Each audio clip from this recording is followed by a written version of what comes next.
बेटा आज हम लोग देखते हैं फैक्टर अफेक्टिंग कन्फॉर्मेशनल आइसोमेरिज्म के बारे में। तो यहाँ पर पहला जो फैक्टर होगा वो होगा steric strain.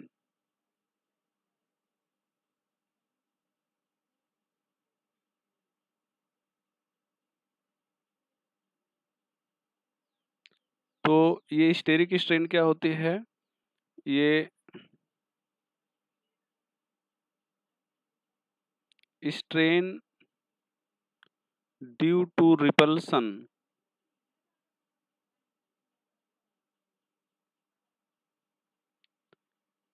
in between electron cloud of non-bonded atom।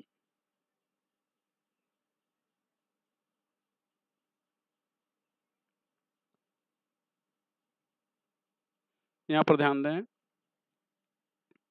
जैसे आप यहाँ पर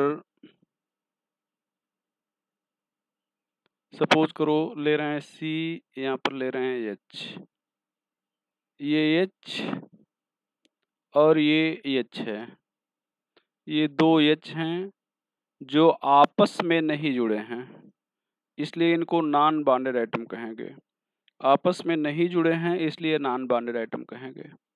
अब यहाँ पर इस H के जो ये इलेक्ट्रॉन क्लाउड हैं, इनके बीच में जो रिपल्सन डेवलप होगा, मतलब रिपल्सन के कारण जो स्ट्रेन डेवलप होगी, उस स्ट्रेन को आप कहेंगे स्टेरिक स्ट्रेन। ये स्टेरिक स्ट्रेन है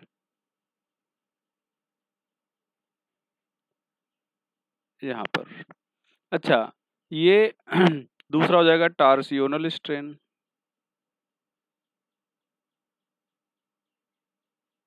टार्सियोनल स्ट्रेन, टार्सियोनल स्ट्रेन के बारे में बात करें, टार्सियोनल स्ट्रेन की बात अगर किया जाए तो यहाँ पर देखें बेटा, strain develop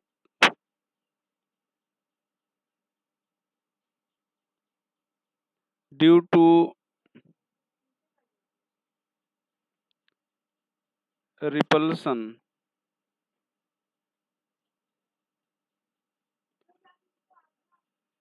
in between shared electron pair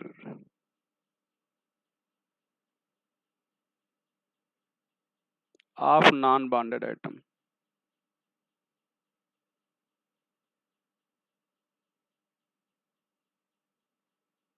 shared electron pair of non-bonded atom, ये हो जाएगा।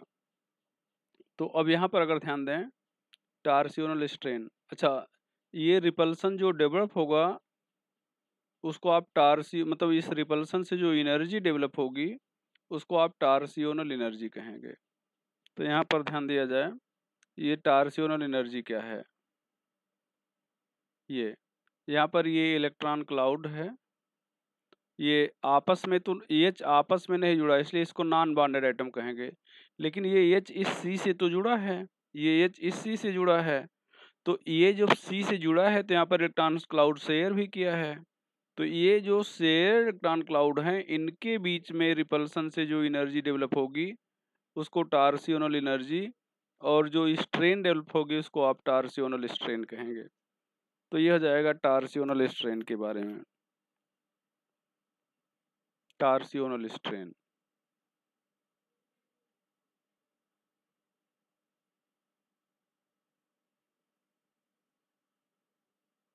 ये टार्सियोनल स्ट्रेन हो जाएगा। अब यहाँ पर ध्यान दें, ये एक जो स्टेरिक स्ट्रेन है और टार्सियोनल स्ट्रेन है, ये दोनों पाया जाता है इक्लिप्स में। तो यहाँ पर नोट करके हम लोग लिख रहे हैं, Eclipse conformation.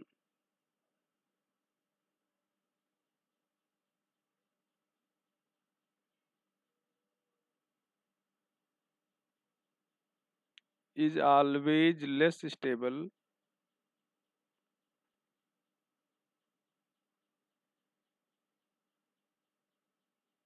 then staggered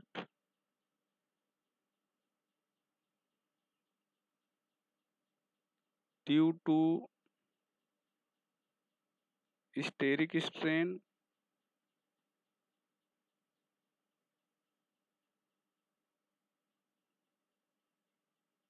and torsional strain.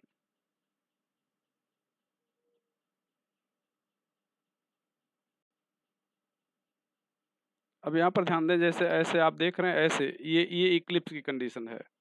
अब इक्लिप्स की कंडीशन है तो यहाँ पर एच और एच, ये नॉन बॉन्डेड एटम है, ये नज़दीक हैं और इनके शेयर इलेक्ट्रॉन पेयर भी ये नज़दीक हैं, तो इनमें रिपल्सन ज़्यादा होगा। और स्टैगर्ड में आप क्या करेंगे, इसको ऐसे घुमाएंगे तो ये एच और ये एच, मतलब ये जो एटम हैं ये दूर हो गए, तो इनके इलेक्ट्रॉन क्लाउड दूर हो गए तो रिपल्सन कम होगा, मतलब स्टेरिक स्ट्रेन कम हो जाएगा। और ये जो शेयर इलेक्ट्रॉन पेयर यहाँ पे है और यहाँ पे है, शेयर इलेक्ट्रॉन पेयर भी कम हो जाएगा, दूर हो जाएगा, तो इनके बीच में भी रिपल्सन कम हो जाएगा, तो स्टेबिलिटी क्या हो जाएगी, बढ़ जाएगी। तो इक्लिप्स में ये दोनों स्ट्रेन ज़्यादा होती है, इसलिए इक्लिप्स कन्फॉर्मेशन कम स्टेबल होती है और स्टैगर्ड कन्फॉर्मेशन ज़्यादा स्टेबल होती है। एंगल स्ट्रेन तीसरा हो जाएगा।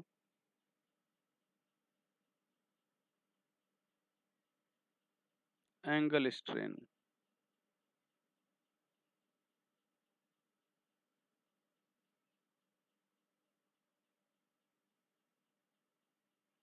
Strain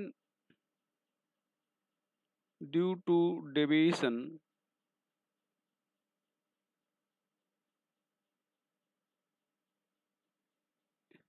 due to any deviation कर सकते हैं इन angle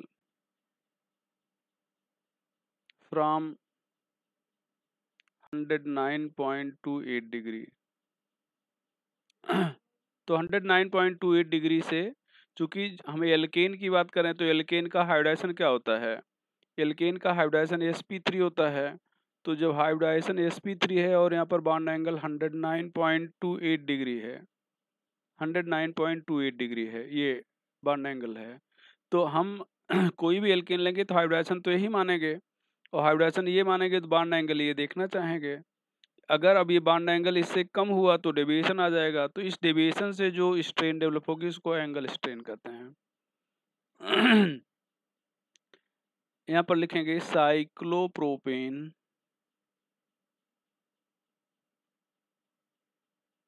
and cyclobutane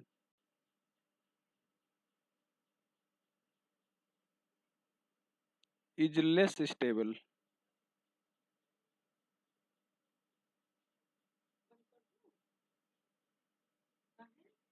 due to angle strain. Less stable due to angle strain. यहाँ पर ध्यान दें, जैसे साइक्लोप्रोपेन ले रहे हो तो ये 60 डिग्री है,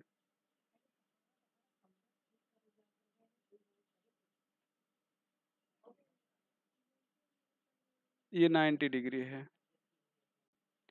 तो ये दोनों जो हैं इनकी स्टेबिलिटी कम होती है, कारण पूछा जाए तो आप कहेंगे एंगल स्ट्रेन के कारण।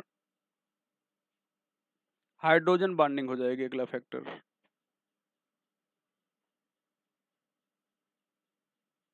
Hydrogen bonding,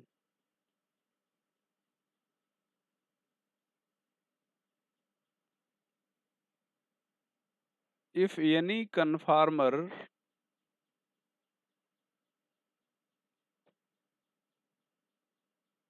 has hydrogen bonding,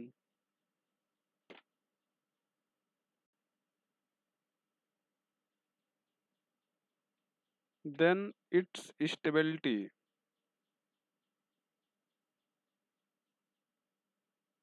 increases। यहाँ पर ध्यान दें, आपने पिछले लेक्चर पे देखा था एथेन का कन्फॉर्मेशन और ये स्ट्रक्चर, ये एथेन है। यहाँ पर अगर इसको CH3 कर दें तो ये ब्यूटेन हो जाएगा, कर ही देते हैं। अगर इसी CH3 को अगर हम लोग OH कर दें, ये ध्यान दो, इसी CH3 को OH कर दें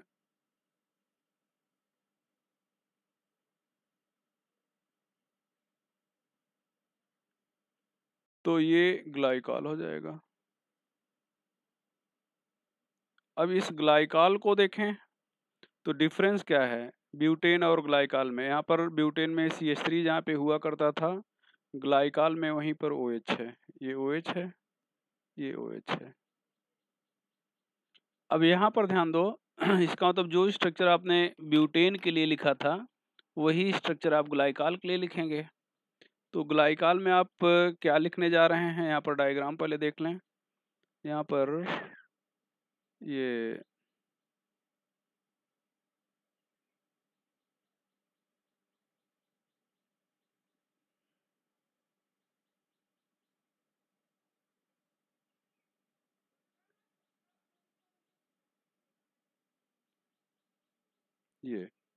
ये 4 स्ट्रक्चर यहाँ पर देख रहे हैं।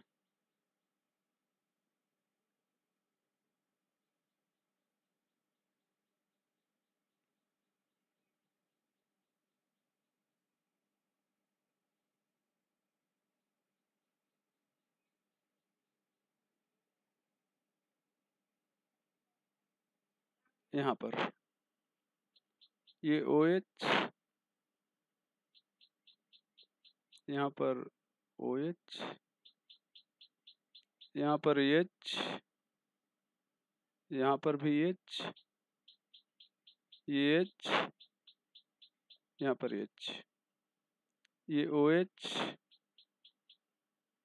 ये OH, H, H, H, H,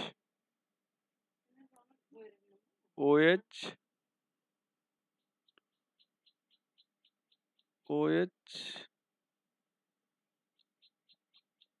ये H, ये H, H,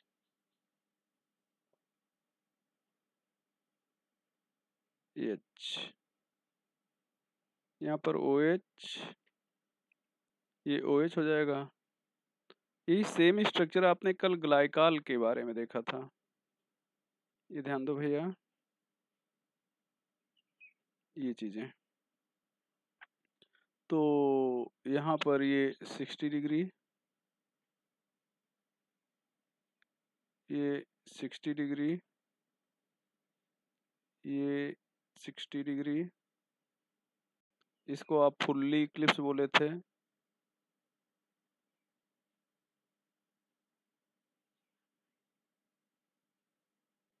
स्क्यू,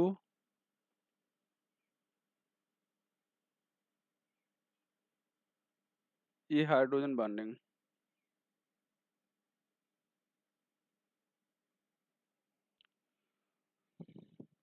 ये पार्शियल इक्लिप्स।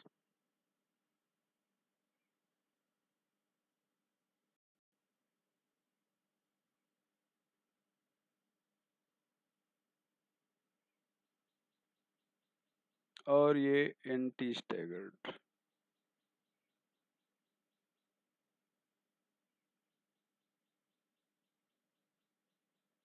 Anti staggered. अब यहाँ पर इस क्यू में हाइड्रोजन बॉन्डिंग है, ये देखें इस क्यू में हाइड्रोजन बॉन्डिंग की डॉटेड लाइन जो है हाइड्रोजन बॉन्डिंग दिखा रही है। आप अगर कह सकते हैं कि यहाँ पर जो ये फुल्ली इक्लिप्स है यहाँ पर भी OH तो और नज़दीक है, लेकिन यहाँ पर इस दोनों O के बीच में इलेक्ट्रॉन ऑक्सीजन के इलेक्ट्रॉन क्लाउड के बीच में रिपल्सन ज़्यादा होगा, अट्रैक्शन कम होगा। तो कल हमने सबसे ज़्यादा स्टेबल एंटी स्टैगर्ड को लिखा था, आज हम लोग यहाँ पर लिखेंगे इस क्यू को, इस क्यू, फिर एंटी स्टैगर्ड,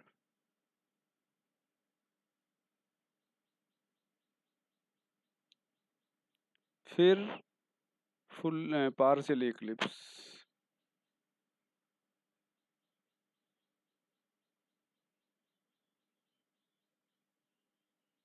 और फिर फुल इक्लिप्स।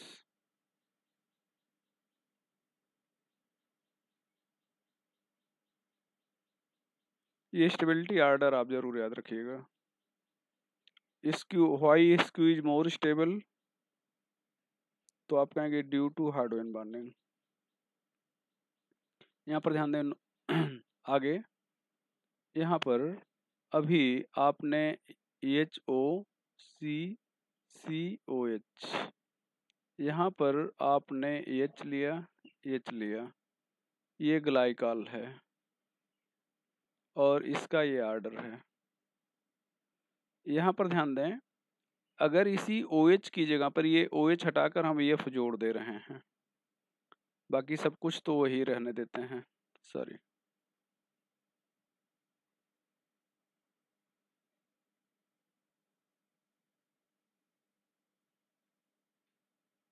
F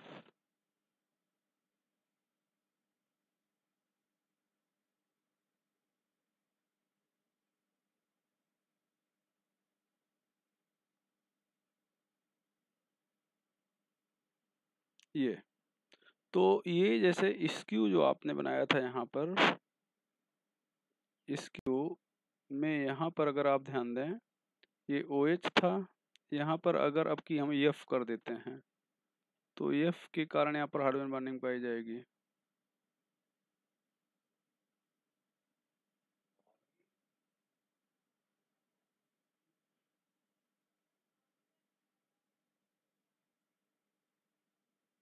ये तो यहाँ पर भी हाइड्रोजन बॉन्डिंग पाई जाएगी और ये स्टेबल हो गया। तो इसका नाम हो जाएगा 2-फ्लोरोइथेनॉल।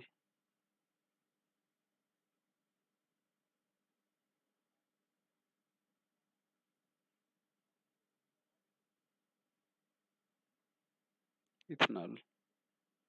तो यहाँ पर भी स्टेबिलिटी ऑर्डर वही हो जाएगा। इस क्यू एक बार CBSE PMT में पूछा गया था। इस Q NT staggered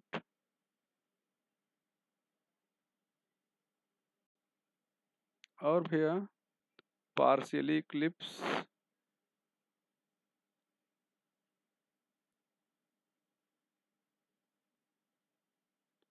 fully Eclipse.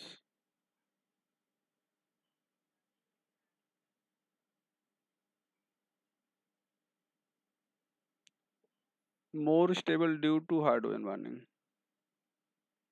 ये पूछा गया था कि व्हाई इस क्यू इज मोर स्टेबल, तो आपका आंसर होगा due to hydrogen bonding.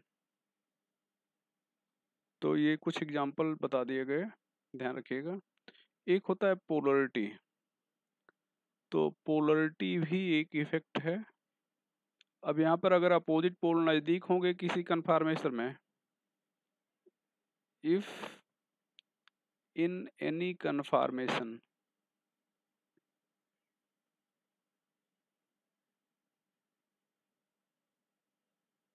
opposite pole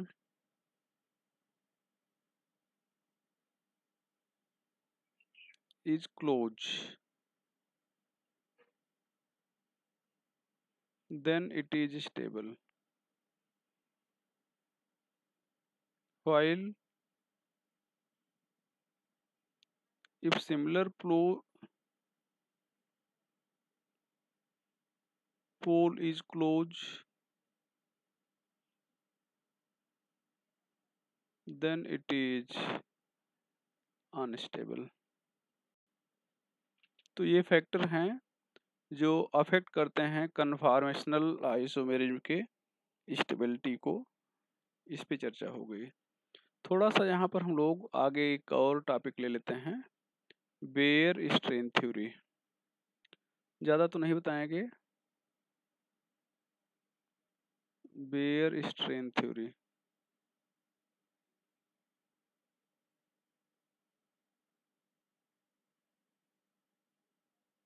bear strain theory पे हम लोग थोड़ा सा चर्चा जरूर करेंगे यहाँ पर। तो बेयर स्ट्रेन थ्योरी पे अगर चर्चा करते हैं तो ये भी it explain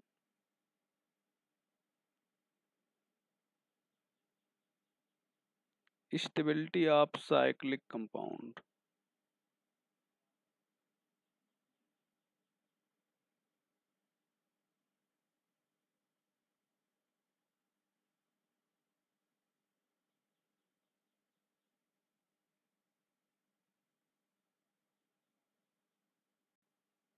deviation in angle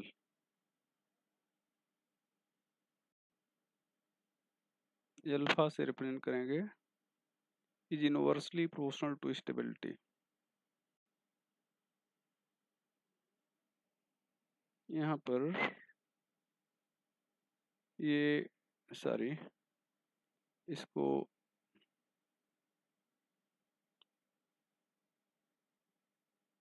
D से रिप्रेजेंट करते हैं। यहाँ पर अगला पॉइंट अगर देखें तो ये डी इक्वल टू हो जाएगा हाफ, यहाँ पर 109.28 माइनस अल्फा, ये अल्फा इनर एंगल है, ये चीज। यहाँ पर साइक्लोप्रोपेन, साइक्लोब्यूटेन,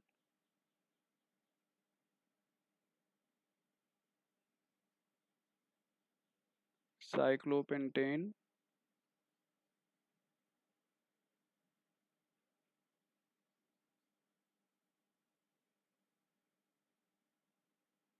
यहाँ पर 60 डिग्री, 90, 111, 120। यहाँ पर d इक्वल टू, यहाँ पर हम लोग हाफ, यहाँ पर इसको लगभग 110 मान लें, तो ये सॉल्व करेंगे तो यहाँ पर 25 डी आ जाएगा। यहाँ पर 90,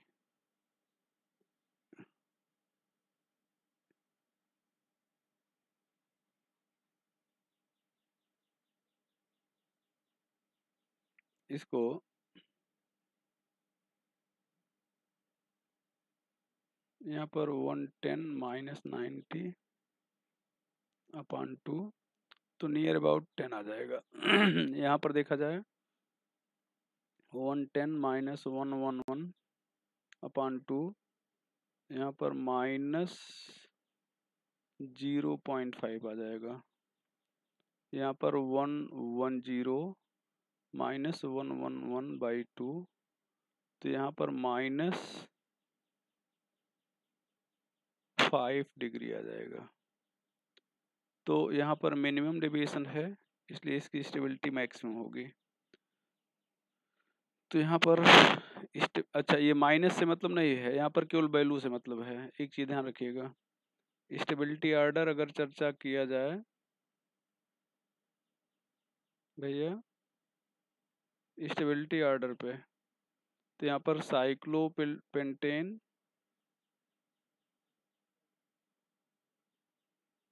साइक्लोहेक्सेन,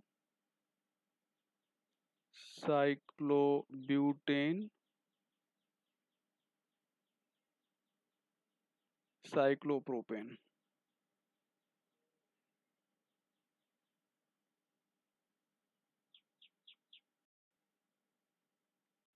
ये अकॉर्डिंग टू बेयर है। तो अकॉर्डिंग टू बेयर अगर पूछा जाए कोई चीज मोस्ट स्टेबल, तो आप बताएंगे साइक्लोपेंटेन। एक्चुअल अगर पूछा जाए तो एक्चुअल स्टेबिलिटी क्या होगी, यहाँ पर साइक्लोहेक्सेन हो जाएगा, साइक्लोपेंटेन हो जाएगा, साइक्लोब्यूटेन हो जाएगा, साइक्लोप्रोपेन हो जाएगा, ये चीज हो जाएगा। तो हम लोग थोड़ा सा बेयर स्ट्रेंथ थ्योरी को भी चर्चा कर लिए। ये जो आपने देखा है ये एक्चुअल स्टेबिलिटी है कि साइक्लोहेक्सेन इज मोस्ट स्टेबल, लेकिन अगर बेयर के अकॉर्डिंग देखेंगे तो साइक्लोपेंटेन मोस्ट स्टेबल होगा। तो अगर पूछा जाए, अगर कुछ नाम ना लिया जाए, स्टेबिलिटी पूछा जाए तो आप साइक्लोहेक्सेन कहेंगे, लेकिन बेयर के अकॉर्डिंग कहा जाए तो साइक्लोपेंटेन कहेंगे। ये हो गया। कुछ पॉइंट पे हम लोग चर्चा करेंगे नोट करके, ये चीज़ें बीच में आती रहती हैं। जिसे स्टीरियो सेलेक्टिव, या बल्कि स्टीरियो स्पेसिफिक पहले देख लिया जाए। If specific stereo isomeric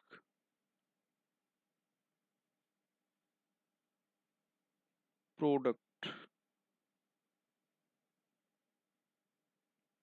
is obtained from specific stereo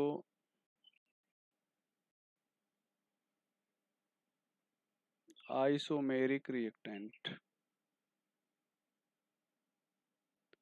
यहाँ पर ध्यान दो बेटा, जैसे ये ट्रांस कल आपने लिखा था, यहाँ पर ट्रांस एल्कीन पर जब भी एंटी एडिशन होगा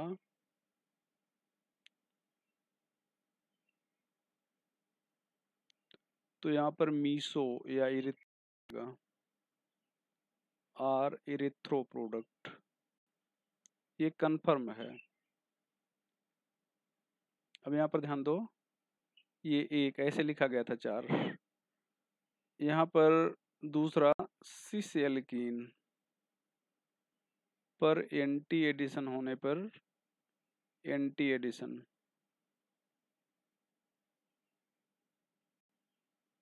यहाँ पर 3O RDL मिक्सचर,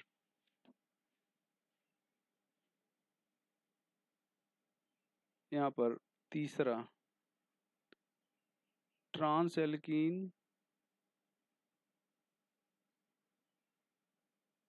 सिन एडिशन,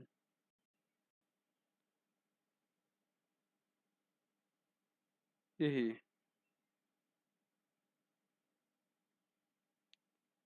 3O RDL मिक्सचर, यहाँ पर ट्रांस एल्कीन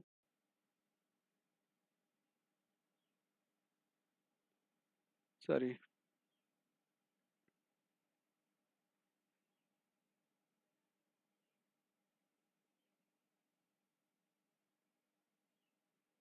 सिस एल्कीन,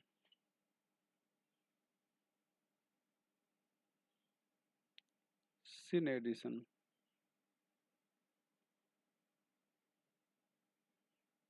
यहाँ पर इरिथ्रो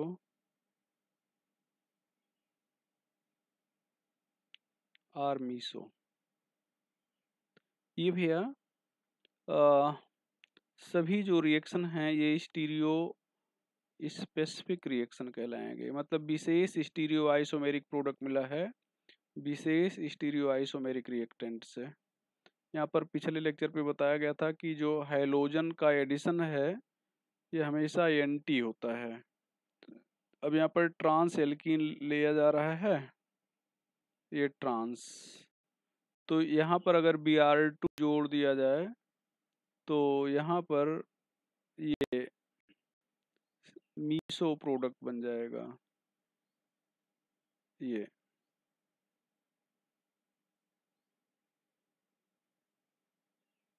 चीज देखें, तो ये स्टीरियो स्पेसिफिक रिएक्शन है।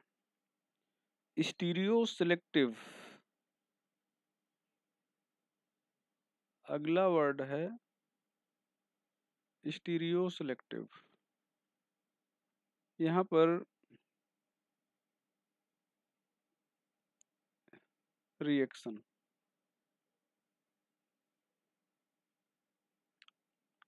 If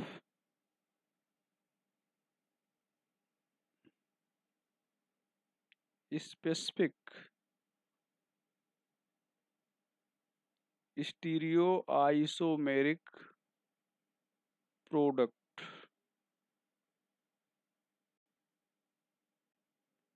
is obtained in a reaction।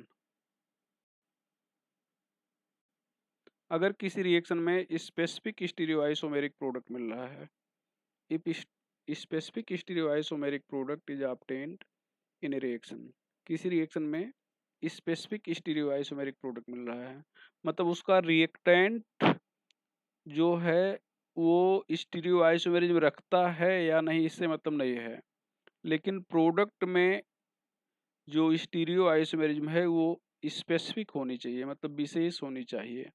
जैसे यहाँ पर ध्यान दें, ये हाइड्रोजन गैस ले रहे हैं, यहाँ पर प्लेडियम, और यहाँ पर हम लोग CaCO3 ले लेते हैं, ये लिंडलार कैटलिस्ट है।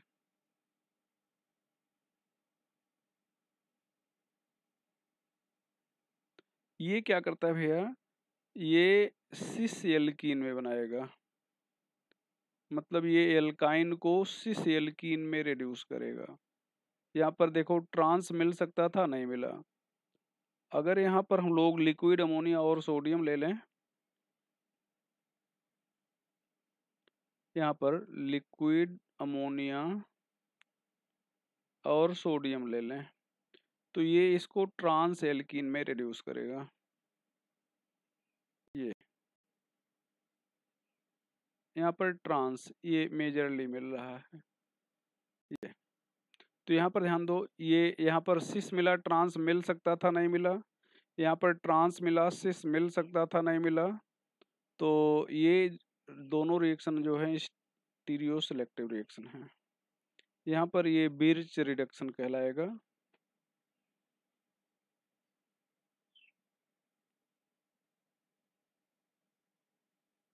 यहाँ पर इसके बारे में बता दें, कन्वर्ट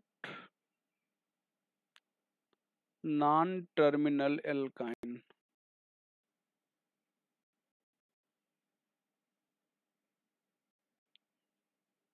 मतलब जिसमें एल्काइन ट्रिपल बॉन्ड किनारे पर ना हो,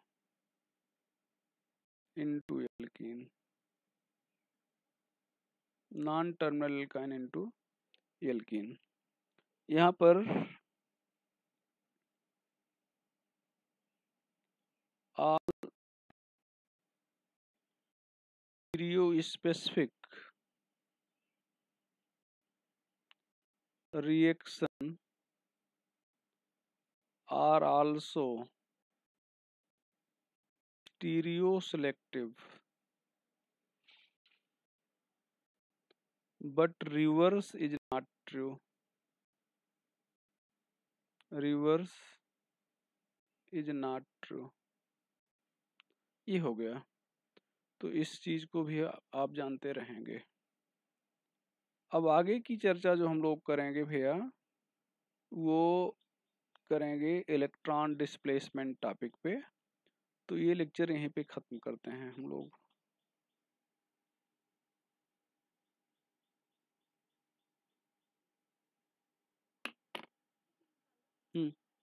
हाँ बेटा, वो जो एसिडिक क्वेश्चन पूछ रहे थे वो सही था। H3PO2 ज़्यादा एसिडिक है, मतलब वो सही पढ़ा रहा था टीचर।